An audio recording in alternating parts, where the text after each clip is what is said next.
أعوذ بالله من الشيطان الرجيم بسم الله الرحمن الرحيم রহমান রহিম আল্লাহ তাআলার নামে শুরু করছি।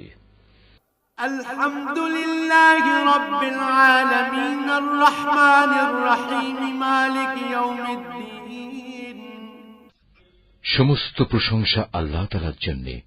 তিনি সৃষ্টিকুলের মালিক, তিনি পরম দয়ালু, অতি মেহেরবান, তিনি বিচার দিনের মালিক।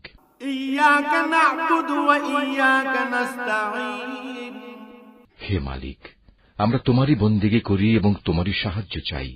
اهدنا الصراط المستقيم صراط الذين أنعمت عليهم غير المغضوب عليهم ولا الضالين